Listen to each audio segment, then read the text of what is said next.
Hi mga katropa, kanina usab ang ikaduhang adlaw sa atong paglibod suroy dinhi sa Agusan del Sur sa gipaygayon nga ika-33rd Naliagan Festival. Mga katropa, nata diri karon sa booth no sa Loreto, Municipality of Loreto. Isa jud sa among ipanghambog dito kada among gi-feature karon Lake Panlabuhan. So natay mga floating village dito and then atong mga manubo dito pod ga stay sa atong mga floating villages. Naami kuan rice, banana, rubber, and then coconut. Ang amo ika-fifth is amo ang livestock sa swine. Mga katropa, atong testingan og sulod ang ilahang payag no, kung booth sa Bisaya payag.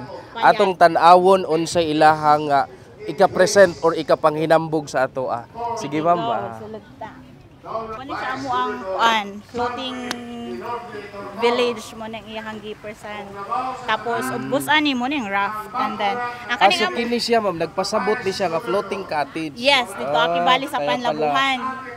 Kaya pala pwede actually na siya tamakan. Palibot, pwede. About there siya mga katropa nga nakapalibot ang tubig o naay naglutaw nga kahoy, mga lilis. Ang kaning smoke niya, gaano ni siya every morning during Lake Panlabuhan, ka-fog man good kung ga-fishing sila.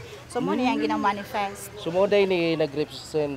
Yes. Okay. Tapos sa sige, sulod, dirita sa iyo hang. Kaning sa IP Loranseca, kuani sila association ni siya nga mga IPs. So ang products na mo ani is na sila tilapia, in corn oil, tapos napoy in corn oil and tomato sauce, tapos kaning sa halwan nga marinated and then gi-process na mo. So composed siya sa halwan og tilapia. Pero lahi-lahi siya. Lahi-lahi siya, oo. Lahi-lahi. Naatay pang subak kani, pwede ni siya isagol sa kaning mga gulay.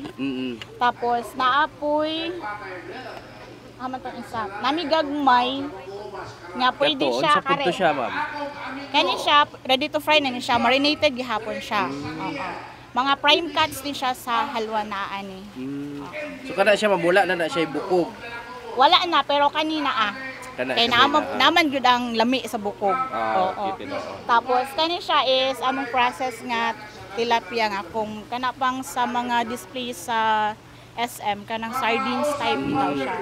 So natay tilapia in corn oil, tapos tilapia in corn oil and tomato sauce. And then isa po sa product nila is kaning katmon cookies. Kini siya sa Lake Panlabuhan.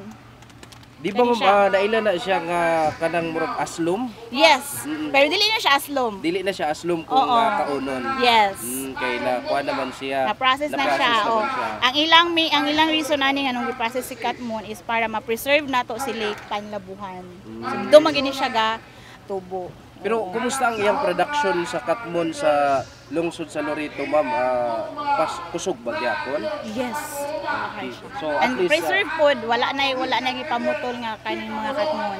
And then aside ani nga Katmon cookie, Katmon jam and then libas jam. Gikan gini sila sa Lake Panlabuhan. Pero kini siya, ma'am, dili gyapon ni siya aslom. Dili.